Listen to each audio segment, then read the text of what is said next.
चंद्रभागा शिव महापुराण कथा गुरुदेव प्रदीप मिश्रा जी की महाराष्ट्र में चल रही है। आज उसका दूसरा दिन था। गुरुदेव ने कहा है प्रत्येक माता को अपने बच्चे के लिए घर पर यह 2 नियम बच्चे के हाथ से करवाने हैं या बच्चे से इन उपायों को करने के लिए आग्रह करें।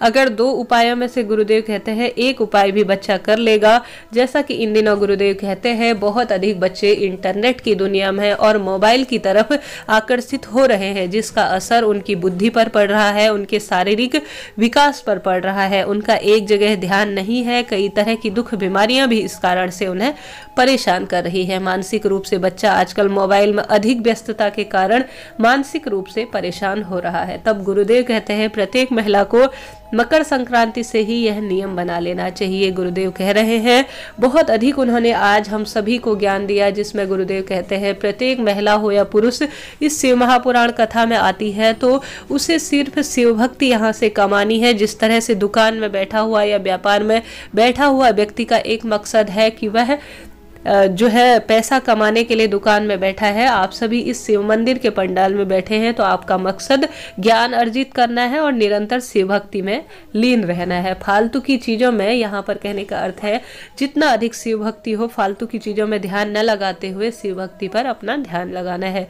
और भी अन्य भी कई गुरुदेव ने बातें कही जो अपने आप ने बहुत हम सभी के काम की है, परंतु अभी उपाय की बात कर लेते हैं। गुरुदेव कहते हैं आप सभी को घर में यह नियम बनाना है। कल से ही मकर संक्रांति के दिन से ही अपने बच्चे के हाथ से सूर्य नारायण भगवान को गुरुदेव ने यह खास तौर पर दोबारा से कहा है कि जल चढ़वाना है। इससे कई तरह के रोगों का नाश होगा और बच्चे की एकाग्र क्षमता बढ़ेगी। दूसरा भी उपाय बताया है जिसमें गुरुदेव पहले उपाय में कहते हैं कि अपने बच्चे से कोशिश करें कि रोज एक धार धीरे धीरे एक तांबे के बर्तन में हो या जो भी आपके पास बर्तन है, आपके तो गुरुदेव यह कह रहे हैं जो भी आपके पास कलश है, जो भी बर्तन है, आप सूर्यदेव को जल चढ़वाइए अपने बच्चे के हाथ से जितना अधिक संभव हो।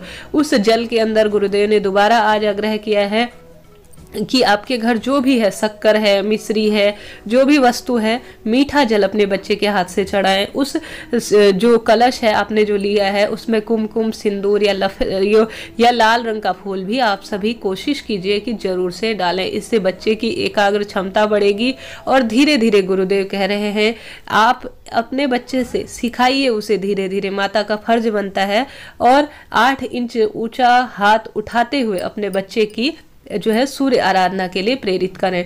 और साथ ही गुरुदेव कह रहे हैं जो जमीन पर गिर जाता है अपने बच्चे से कहें कि उसे मस्तक और नेत्रों से लगाए जल, जो कि सूर्यदेव को जल चढ़ाने के बाद उसे नेत्र और मस्तक पर लगाएं और सूर्यदेव से बल, बुद्धि और विद्या के लिए प्रार्थना करें। गुरुदेव का आज यह माताओं के लिए विशेष उपाय है। दूसरा गुरुदेव कहते हैं प्रत्येक बच्चे को, आजकल मेरे शिव कथा का विरोध हो रहा है क्योंकि मैंने सही विधि से और सही ज्ञान महादेव की जो सभी परिवार है अर्थात जल चढ़ाने की पूरी विधि सही तरह से बता रहा हूं, तो तमाम जगह पर मेरा विरोध हो रहा है, परंतु यह सत्य है कि सत्य ही शिव है। तो गुरुदेव साथ ही यह भी कह रहे हैं कि महादेव के मंदिर में प्रत्येक बच्चे की माता को अपने बच्चे के उज्जवल भविष्य के लिए यह कार्य जरूर से करना चाहिए कि अपने बच्चे से दूध मिश्रित जल महादेव को समर्पित करवाना है। इस तरह से समर्पित करवाना है कि बच्चा एकाग्र होकर जो जलधार समर्पित कर रहा है महादेव को, उस जलधार से महादेव के शिवलिंग के दर्शन करे और जलधार टूटने न पाए, अर्थात एकाग्र होकर एक ही समय पर, कहने का अर्थ है गुरुदेव का। इससे बहुत अधिक लाभ होता है कि एक समय पर धीरे धीरे जलधार महादेव को समर्पित करते हुए जलधार टूटने न पाए। गुरुदेव कहते हैं आप सभी को बच्चे के हाथ से चढ़वा है महादेव को जल। साथ ही गुरुदेव कहते हैं कुछ ना कुछ उसमें मीठा जरूर से मिलाइएगा। हो सकता है आप मिश्री मिलाएं, हो सकता है चीनी मिलाएं, परंतु गुरुदेव कहते हैं दूध मिश्रित जल अपने बच्चे के हाथ से चढ़ाएं। कुल मिलाकर मीठा जल जरूर से समर्पित करवाएं। इसमें आप चाहें तो मिश्री मिला सकते हैं, आप चाहें तो चीनी मिला सकते हैं, परंतु दूध मिश्रित जल अपने बच्चे के हाथ से चढ़ाने का प्रयास करें, गुरुदेव कहते हैं। और धीरे धीरे जो है बच्चे को यह आदत हो जाएगी, वह शिव भक्ति भक्ति में लीन होता चला जाएगा। इस कार्य को करते हुए जितना अधिक संभव हो शिव ज्ञान को प्राप्त करने के लिए बच्चे को एकाग्र करिए। धीरे धीरे वह शिव भक्ति में बढ़ता हुआ चला जाएगा और उसका जीवन में कभी भटकाव नहीं होगा। दो ही आज गुरुदेव ने खास उपाय बताए जो अपने आप में कई बार गुरुदेव बता चुके हैं और दोबारा उन्होंने यही बात रिपीट की और अपने आप में यह सत्य भी है, शास्त्रों में इसका वर्णन भी है और काफी सरल कार्य है। इसका परिणाम प्रत्यक्ष और अप्रत्यक्ष रूप से पूरे परिवार को मिलना ही है। हर हर महादेव। जय श्री